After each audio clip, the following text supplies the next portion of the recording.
Hello, hello, hello, and welcome to another episode of Mr. Boskin Does Some Math. Today we're doing illustrative math, grade 8, unit number 4, lesson 1. Tyler reads 2/15 of a book on Monday, 1/3 of it on Tuesday, 2/9 of it on Wednesday, 3/4 of the remainder on Thursday. If he still has 14 pages left to read on Friday, how many pages are there in the book? Okay. So when he's done, he has 14 pages. And right before that, he read 3/4 of what was left. So if he read 3/4 and had 14 pages left,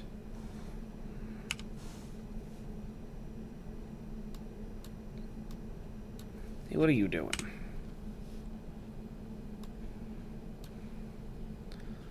"14 pages times 4 would be 4/4 of it. So then, hey, come back.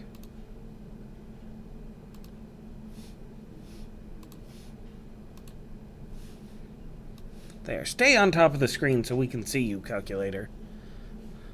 So before that, if I go one step, he had 56 pages. So now we took care of that.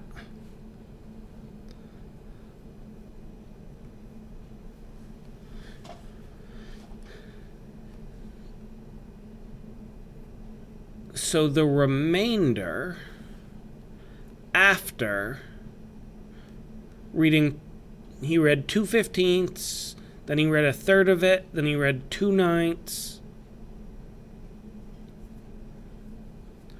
and then he had 56 pages left. So now what are we going to have to do?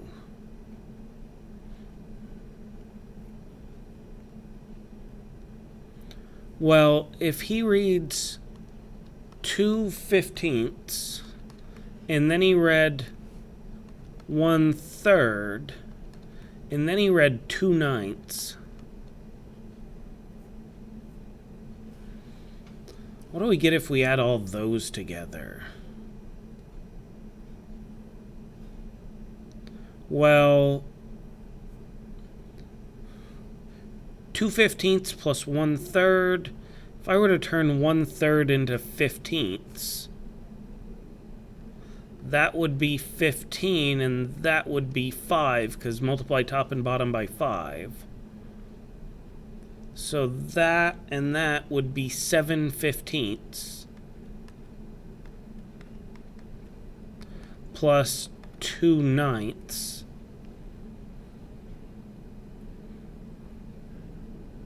15ths plus 9ths.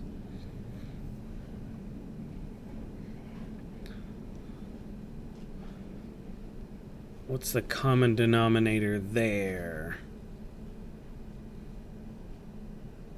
We could do 15 times 9, but that seems high. Could do 90. So if I turn both of those into 90ths,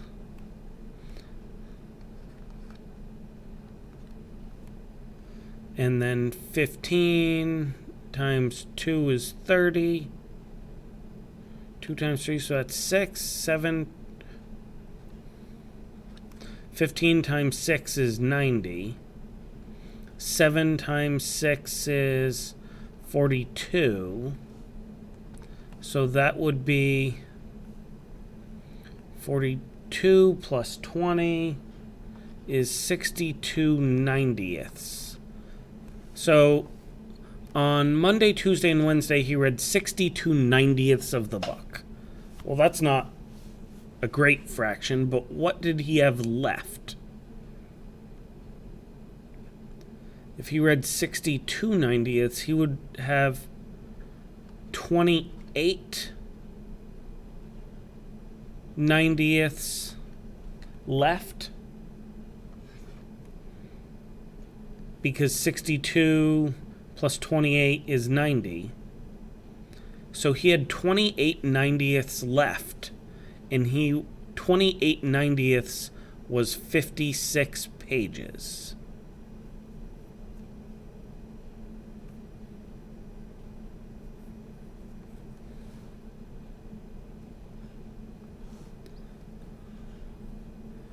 So 28 90ths was 56 pages. So 28 90ths is 56 pages out of the total of the book,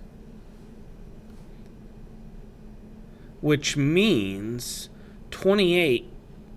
Oh, this just got a lot easier. 28 times what is 56?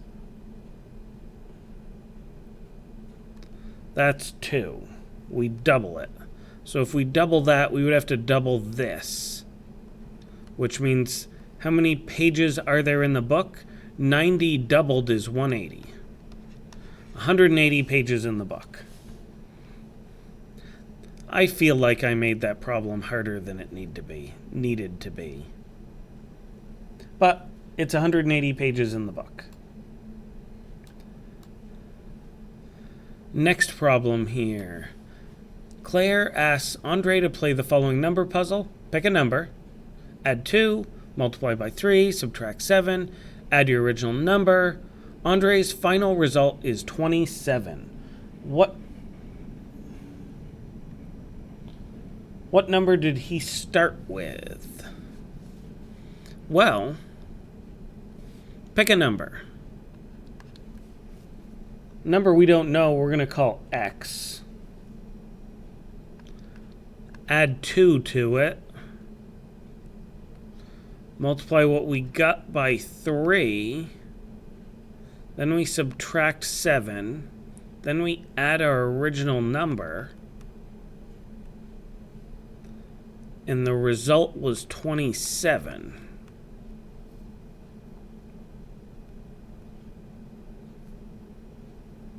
So what number did he start with?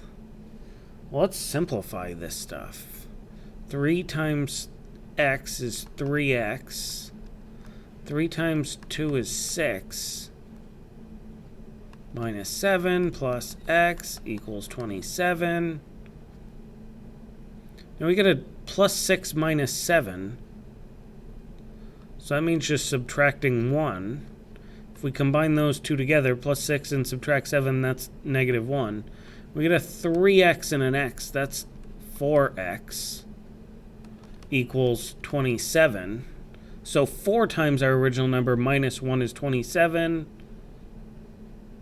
If we add 1 to each side, 4x equals 28.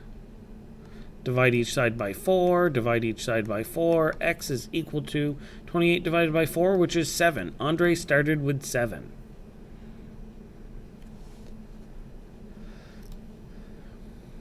In a basketball game, Elena scores twice as many points as Tyler. Tyler scores 4 fewer points than Noah. And Noah scores 3 times as many points as Mai. If Mai scores 5 points, how many points did Elena score? Let's work backwards. So Mai had 5 points. Noah had 3 times as many points as Mai. So that's Mai. Noah had 3 times as many points. That's 15.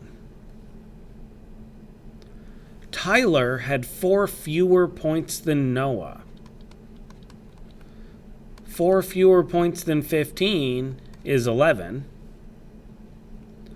Elena scores twice as many points as Tyler. So, twice as many points is 11, is 22 points. Explain your reasoning? I just did.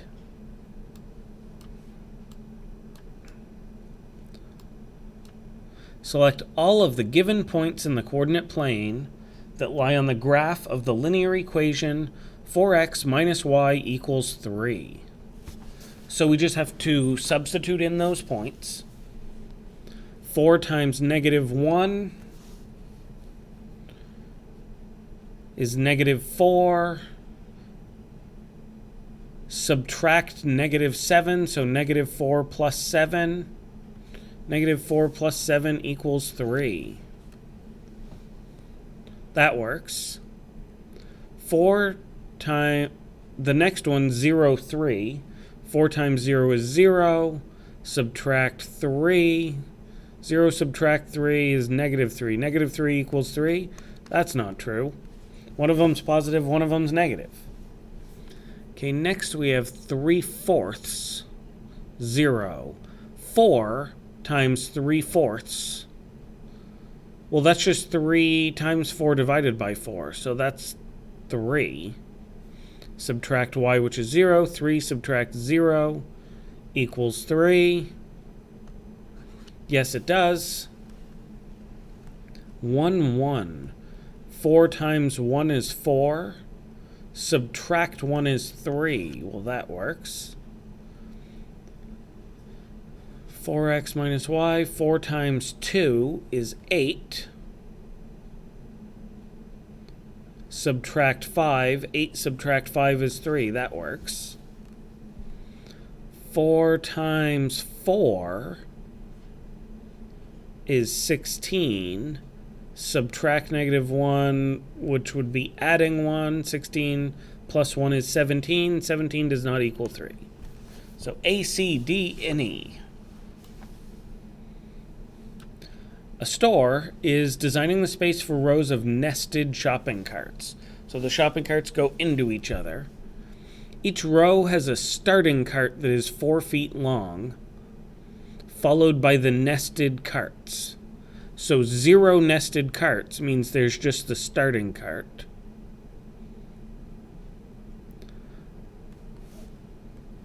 So 0 carts is the starting cart, which is 4 feet long. So we know that point's got to be on here. And we know 13 nested carts was 23.5 feet long. And we know that 18 nested carts was 31 feet long.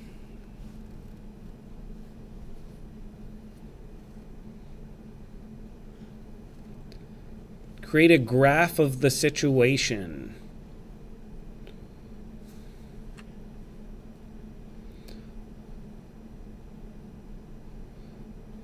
Okay, so now we need to label these. Number of carts. And length. And the number of carts has to get at least to 18. 1, 2, 3, 4, 5, 6, 7, 8, 9, 10, 11, 12, 13, 14. That doesn't go long enough if we count by ones. So let's count by twos. 2, 4, 6, 8, 10, 12, 14, 16, 18, 20. That's enough of that. Now our length has to get at least up to 31. And actually it looks like one of these questions is 43. So we probably want to be into the 40s. Which means let's count by threes. 3, 6, 9, 12, 15, 18, 21, 24, 27,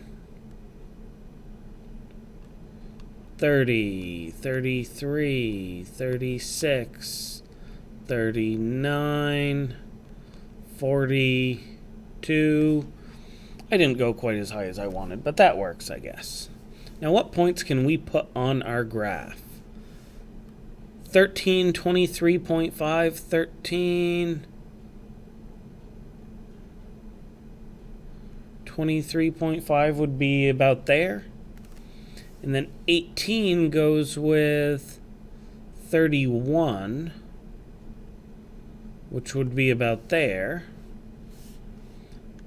Let me get my nice ruler-o-matic here.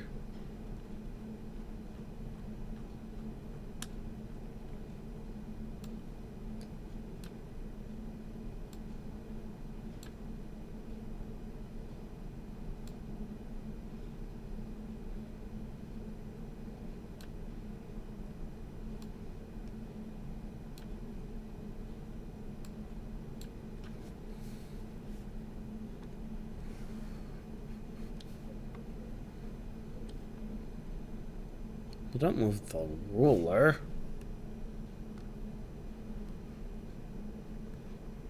What the heck are you doing? There, that worked finally. In 0,4, that works out to about 0,4. Create a graph. Check. How much does each nested cart add to the row? Well, that's the rate of change, how much it goes up by for each new cart. That's the slope. Slope, rise over run. Now we had a rise from 31, 23.5, which would mean 31 minus 23.5 over. Our run went from 13 to 18. So it's 18 minus 13.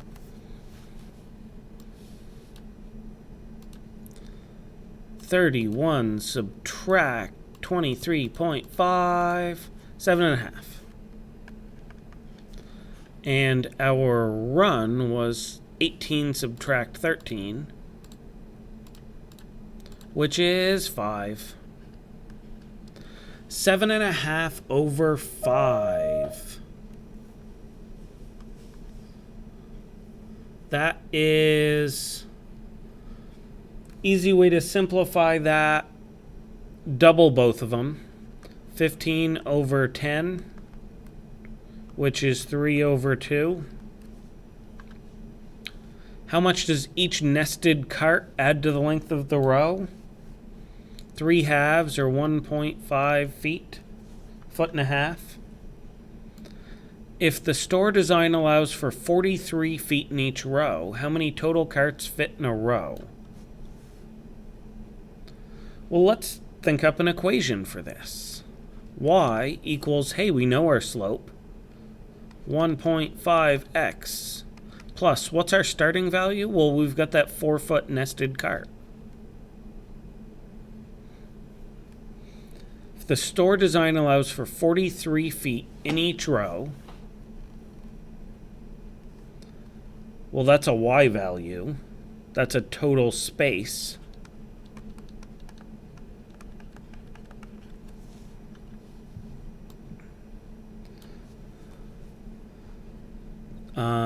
Subtract 4 from each side. 39 equals 1.5x. Get the x by itself. Get rid of multiplying by 1.5, which means dividing by 1.5. 39 divided by 1.5 is 26.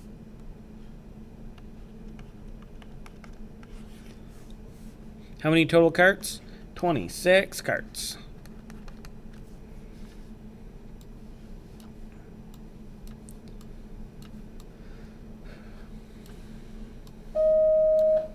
Stop beeping at me. Triangle A is an isosceles triangle with 2 angle measures of x degrees and 1 angle measure of y degrees. So isosceles means these 2 angles are these side lengths are the same and the base is different. Those 2 angles have to be congruent to each other. And it says 2 angle measures of x degrees and 1 angle measure of y degrees, which means find combinations. Well, let's test a couple. What if x is 20 degrees? Y would have to be what? Well, if this is 20, then this is also 20, so that's 40 degrees between those 2 angles. Angle sum for a triangle is 180, so if we've used 40 here, there must be 140 left to go right there.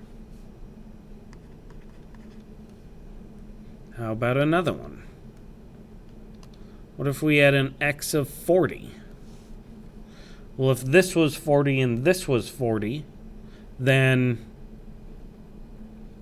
the 2 together would be 80 degrees, so what's left to be angle y? Y would have to be 100 degrees. How about if x were, I'll just keep the pattern going and call it 60 degrees. Well, if this were 60 and this were 60, that's 120 degrees. What's left to be y? 120 degrees would be 60 degrees left for y. Write an equation relating x and y. What's this going to be? Well, we know that we took, every time we did this, we did x and doubled it. And then if we add on whatever y is, that has to equal how much? Well, what's the angle sum of a triangle? Double x plus y has to equal 180 degrees. If you were to sketch the graph of this linear equation, what would its slope be? Well, I don't just automatically know the slope looking at this equation written in this funny way. When I know the slope is when it looks like y equals mx plus b. How could I make that look like y equals mx plus b? Well, if I have 2x plus y equals 180, I want y equals some stuff because I want y equals mx plus b. So I've got to get rid of this 2x so it's not on the same side of the equation as the y. So I'm going to subtract 2x. 2x subtract 2x is 0. Anything subtract itself is 0. That'll go away. But if I do it to one side, I've got to do it to the other. So that would leave me with y equals negative 2x plus 180. Ooh. What would the slope be? Now I know what the slope is. It's this guy right over here. It's m. It's the coefficient of x, the value next to the x. The slope is negative 2. How can you interpret the slope in the context of this triangle? Well, what is the slope going to mean here? X is the variable of the 2 base angles, and y is the variable of this top angle, which means for every degree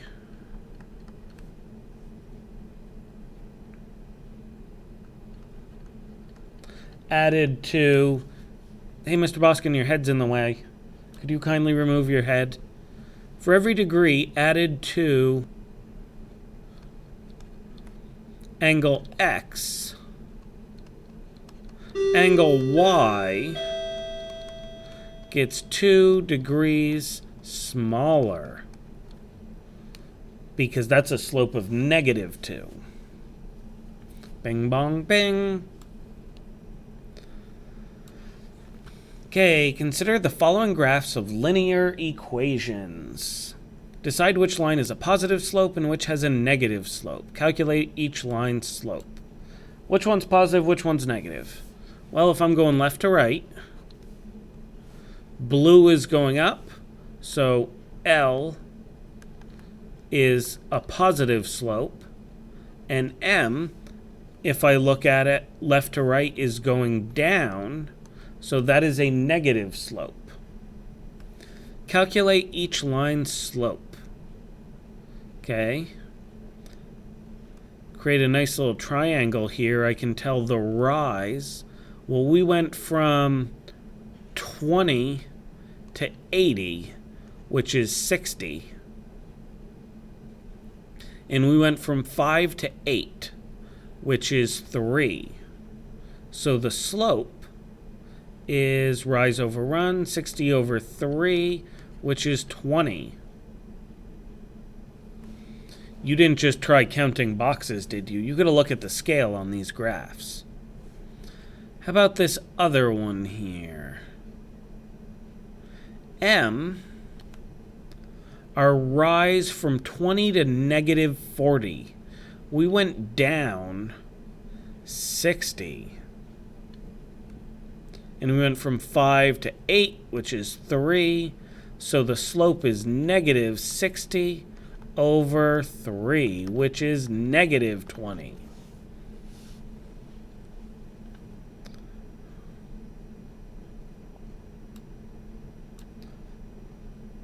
Now, just for bonus points, we're going to write the equation of these lines. This blue one, L, we know the slope is y equals 20x, and then what's our y-intercept?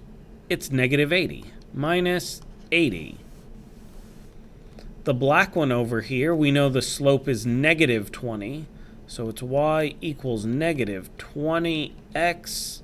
Y-intercept is positive 120, plus 120. Excellent. Equations of the line. Okay, that was our last problem for today. This has been another wonderful episode of Mr. Boskin Does Some Math. Thanks for watching. I'll see you next time.